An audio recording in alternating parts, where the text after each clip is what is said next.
Okay, so hello, I'm Raz. And I'm Rich. And this is our new show. This is What's It Really Worth, and we're here to talk games. Yeah. So a lot of you are probably going to be asking as you finally hook up with us, why make a show like this? Rich, why are we doing it?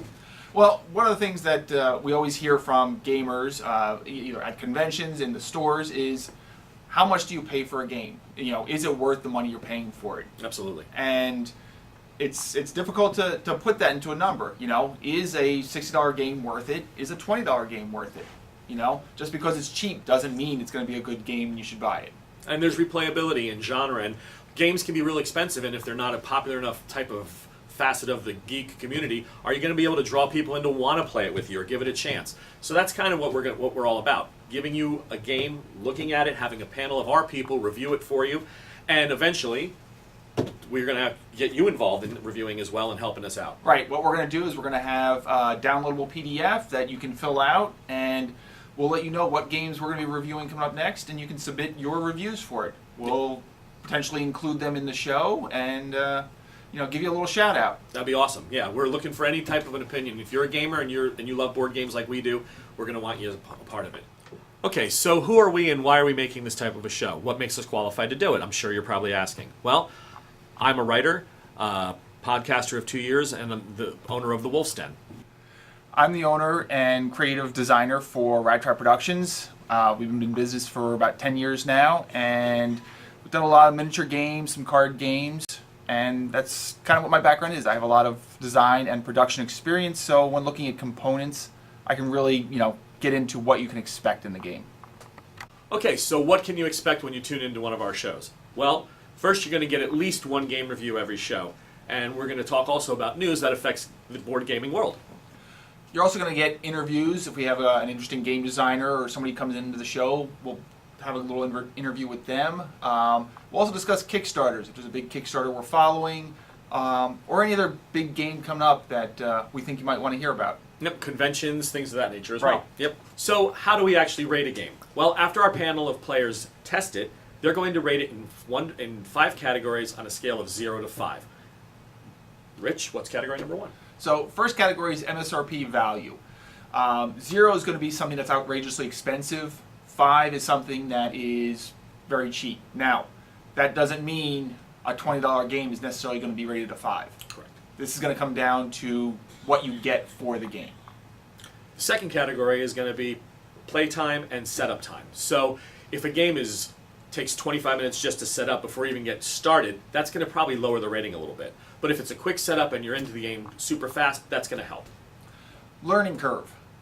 0 is massively difficult to learn. You have to read a thick rule book, multiple pages, lots of things going on. 5 is going to be, you take 5 minutes to read a rule sheet and you're set to go. Yep. Next one's going to be replayability. That'll be our 4th category. Replayability, it speaks for itself. 0, I'm going to play the game one time and probably shelf it. 5, we're going to go after it again and again and again. Then our last category is popularity of the genre. So something that's obscure, Spanish War of Succession. 5 is going to be something like Star Wars. Boom. Everybody can get into that. Exactly. Okay. So the game that we're going to be presenting for you today, that we've already had our playtesters run through a couple times and check it out, is Dragonfire. Dragonfire from Catalyst Games. It's a $59.99 MSRP, and with it's It's a deck builder. deck builder. Thank you. No problem. But unlike a lot of deck builders, there's a campaign system to it. So this is going to have a lot of replayability. Now we're going to go through the reviews from our panel and kind of go through those first before we dive deep into some of the different components of it. Okay, so here's how our panel broke down this game after they play tested it. For MSRP and value, they gave it a 2.5. One of the comments that kind of came up was that the components were a little cheapy. The next one was playtime and setup. They gave it a 3. Setup was pretty quick, and the playtime was really good. Replayability, on the replayability line, they gave it a 4. The campaign mode made it really interesting for them, that they could see themselves wanting to replay the game over and over again, building their characters and kind of tweaking things the way they wanted to do. And finally, it was popularity of genre. They gave that an overall 3.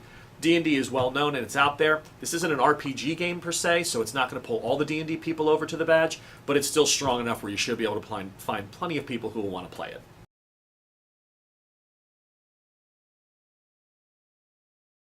So the panel gave some really good reviews for this. There's one that I tend to disagree with, and that would be the first one, the MSRP value. They gave it a 2.5. Now, their opinion on the components, I'm going to pull some out here. So these are just the tokens. And in this case, this happens to be the coin token. You can see there's a fairly thick cardstock to these. They're not peeling. They punched out easy. They have a nice texture to them. This is a high quality component. The other thing is you get a lot with the set. And you know, there's a huge number of cards, a huge number of characters that are in this starter set, as well as sticker pieces for advancement that you will add to your character sheets. So I tend to disagree. I would probably put components, the MSRP value on this at about a 3 to 4.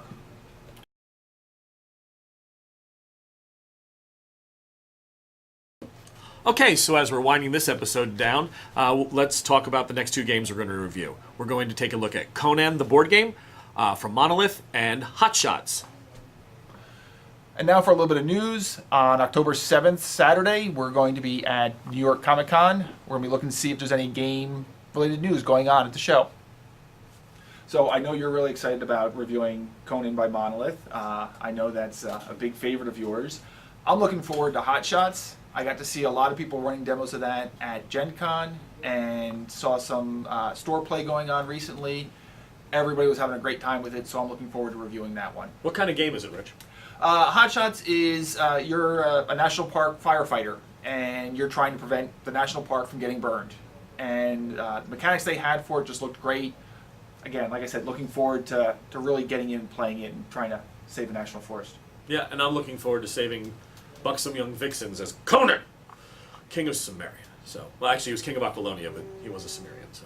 Okay, so to recap, Dragonfire from our panel was rated as MSRP value 2.5, playtime setup 3, learning curve 3.5, replayability 4, and popularity of the genre a 3, for a grand total of 15.5. Okay, everybody. Well, thanks for joining us. And if you want to hook up with us and learn more about the show or watch more episodes, you can like, comment, and subscribe to us on YouTube. And here's our email address at Gmail. You can also follow us on Twitter at, and Instagram, the same thing. Okay, everybody. Well, thanks for joining us again one last time, and good night. And thanks to the Dragon's Horde for hosting our first show.